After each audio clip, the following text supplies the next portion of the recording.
Hello and hope we're all doing well. Welcome back to more esports news. This should be the last story on Tfue and FaZe for quite some time. I want to do a quick wrap-up video for all of you guys. It should be very short on exactly why I think Tfue will win this case. Now, I'm not taking the side here, and that's for you guys to decide in the comment section down below, for you guys to take your own individual sides out there, because both sides certainly have their arguments. But when it comes to winning this actual case, I do favor Tfue in terms of his likeliness and likelihood to actually do so. I'm going to break down the very small details for all of you as exactly why I think so, and let's break it down first of all when it comes to the actual contract he did sign, and that is what matters. I know a lot of you guys are going to argue, you know, FaZe, they offered him contract after contract, they offered him better contracts, but what matters legally is the contract he did sign, which was the very bad contract he signed back in last year of 2018, that being the month of April. And with that being said, he goes into great detail during his lawsuit. If you guys were here earlier this week, I actually broke down the entire lawsuit, but there are a few main points out there, and exactly those few main points as to why he could be easily winning this case against FaZe Clan. So when it comes to his first argument or his first cause of action, he simply claims FaZe took money for sponsorships and did not pay Tfue for any of them,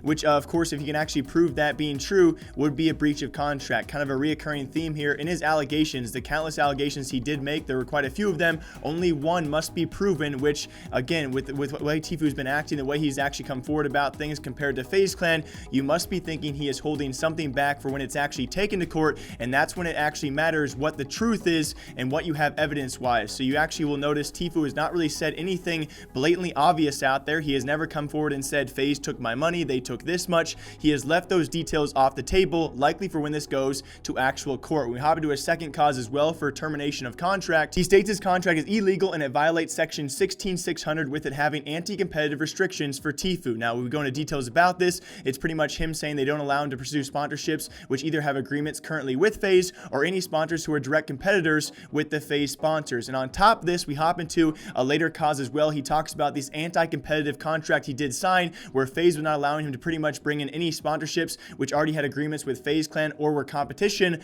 of FaZe Clan's current sponsors. So he argued that was anti-competitive and would be a breach of contract. And this is actually re-brought back up in a later argument in the lawsuit as well. His seventh cause as to why his contract should be breached is actually being a breach of fiduciary duty on FaZe Clan's behalf, as he did claim they were acting as his talent agency. We'll talk about that in his next argument as well, for another reason his contract should be breached. But as his talent agency, they should be acting in his best interest, and in denying that HyperX sponsorship, he actually did say specifically for the first time in the entire lawsuit, the specific HyperX sponsorship, by denying him that, they were actually not acting in his best interest, and by breaching that fiduciary duty, that is why his contract should yet again, for the third reason, be terminated on FaZe Clan's behalf. Now we hop into his fourth reason as well, and it goes into greater detail on top of everything else we have actually said so far, where Tfue makes a huge allegation. And again, a lot of sides have been making these allegations, but in this lawsuit as well, we see it written out that Tfue alleges that FaZe Clan does not even have the talent agency licensing required to act in California state law, which of course would then void his contract. So again, like I said before, it does not matter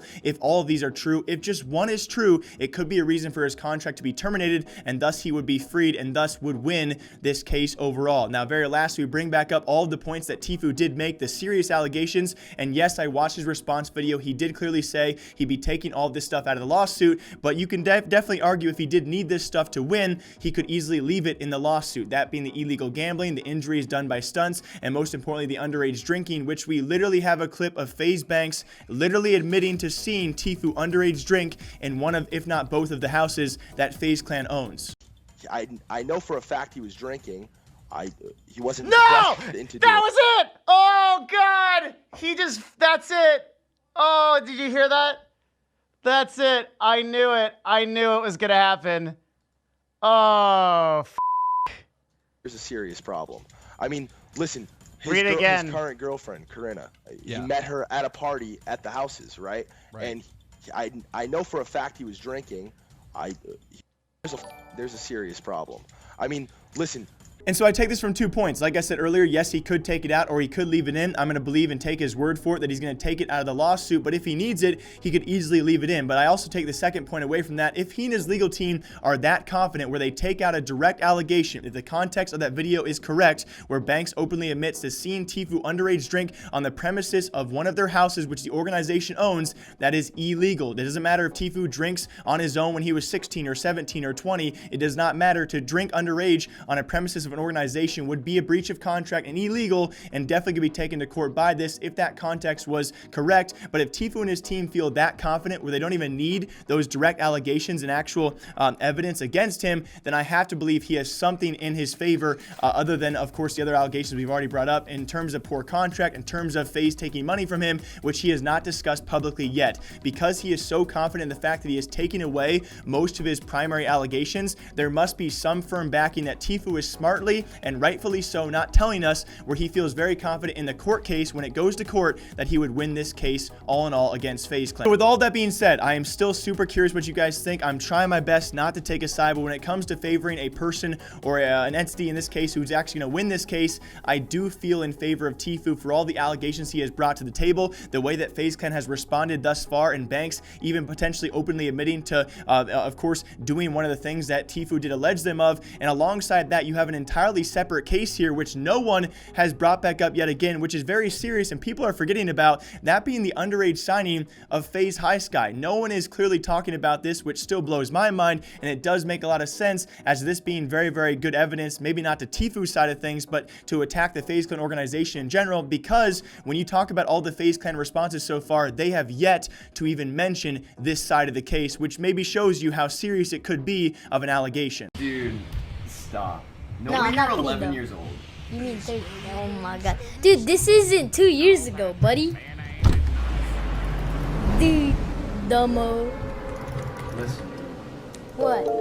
I don't even know what age I am most of the time. I forget that. And there have been so many comments over this past week. I really do appreciate you guys watching the video, you know, me sharing my opinions on this case so far. When I look at this from a general standpoint, though, this is how I see it. I'm super curious how you guys see this. I see an organization who signed a somewhat rising player. Now, there's arguments out there. He had 100 viewers on Twitch. He had 1,000 viewers on Twitch, maybe somewhere in between. He was a growing player. Would he have exploded this much without FaZe Clan? Certainly not. But he also gave back a lot to FaZe Clan in terms of notoriety and, of course, image as well. Of course, FaZe did sign him. He blew up, but they also did very well with him as well. He gave back, allegedly, you know, according to his perspective, he probably gave back as much as they gave to him in terms of notoriety and his success. That definitely did benefit FaZe to a certain extent. Once he realized how bad of a contract he did sign, because within that 6 months, that initial 6 months, he did blow up very, very much so. He probably realized how bad of a contract he did sign. He wanted out of the contract. The contract was then automatically reinitiated for 3 extra years. He went out of the contract. FaZe offers him new contracts. It seems very apparent he did not want to stay with FaZe, but then also on FaZe's end, of course, they're not going to let their star player, their star talent go